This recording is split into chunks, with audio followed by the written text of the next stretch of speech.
ప్రశస్తమైన ఘనమైన జీవము గల దేవుని నామమున ఫేత్ క్రైస్ట్ టెంపుల్ మీ సహోదరి రక్షిత ఇవాంజలిన్ గారి ద్వారా ఈరోజు దేవుడు మీకు ఇచ్చే గొప్ప వాగ్దానము. ఈ దీనుడు మొరపెట్టగా యెహోవా ఆలకించెను. కీర్తనలు 34:6. కీర్తనలు 34:6. The poor man cried and prayed, the Lord heard him. దేవునికి మహిమ కలుగును గాక.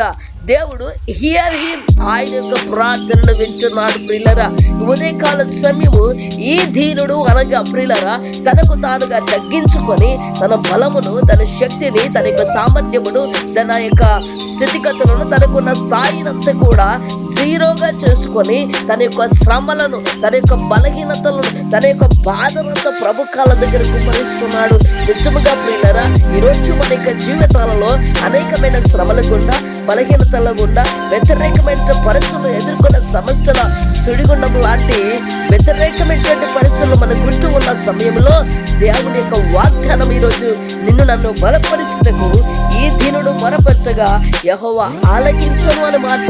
నిజముగా మన జీవితంలో వస్తున్న శ్రమలు, కుటుంబ పరిస్థితులు, ఎదుర్కొంటున్నటువంటి ఆ శత్రువు యొక్క భీతి, ఆ శత్రువు తరుగుతున్న సమయాల్లో ఈ కీర్తనకారుడు ఏం చేస్తున్నాడు? తన యొక్క తోటి వారి దగ్గరికి వెళ్ళి అయ్యా నాకు సహాయం చేయమని కోరట్లేదు, లేక బలవంతుల దగ్గరికి వెళ్ళి ఇదిగో నీ బలము చేత నన్ను కాపాడమని వేడుకోవట్లేదు, లేక పురినారా దేవునికి స్తుతి కలుగును గాక తన స్నేహితుల దగ్గరికి వెళ్ళి అయ్యా మీరు మాకు సహాయం చేయండి అని అడగట్లేదు. కానీ ప్రభు యొక్క సన్నిధిలో ప్రభు యొక్క కనికరం కోరుచున్నాడు, ప్రభు యొక్క దయను కోరుచున్నాడు, దేవుని యొక్క సహాయమును అందిస్తున్నాడు. పిల్లరా, దేవునికి స్తుతి కలుగును గాక.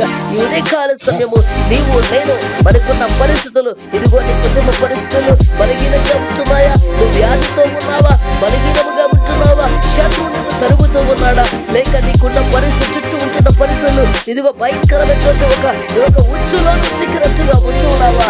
ఇదిగో ఒక పక్షి వలె ఒక కవచులో పెట్టబడినటువంటి ఒక పక్షిలాగాని బ్రతుకు ఉంటూ ఉందా? ఇదిగో పిల్లల బంధింపబడిన ఉంటున్నావా? భయంకరమైనటువంటి స్థితులను దాటుకోలేని పరిస్థితుల్లోనే ఉంటున్నావా? అప్పుడే దేవుని పాద సముఖములో ఆయన వైపు చూడు, ఆయన సన్నిధిలో సాగినప్పుడు ఆయన పాద సముఖములో మన జీవితాన్ని అప్పగించుకుందాం. ప్రియులరా, మన జీవితం అప్పగించబడినప్పుడు దయగల దేవుడు, కనికరము గల దేవుడు, ప్రేమ గల దేవుడు నీ స్థితిని మార్చుటకు ఆయన సమర్థుడు. నిన్ను ఓడిపోనివాడు, నేను బలహీనపడనివాడు, నువ్వు అధైర్యపడ అవసరం లేదు. ఇదిగో నువ్వు ప్రభు సన్నిధిలో ఆయనకు అప్పగించు, ఆయన పాద సముఖములో అవును ప్రభు ఈ యొక్క బలహీనుడైన ఈ బలహీనమైన దానును అయ్యా నా శక్తి సరిపోదని, ఇదిగో తండ్రి నీవు కావాలి ప్రభు నీ సన్నిధి కావాలని ఎవరైతే ఆయన వైపు చూస్తారో వారి గొప్ప మేలు దేవుడు దయచేయబోతున్నాడు.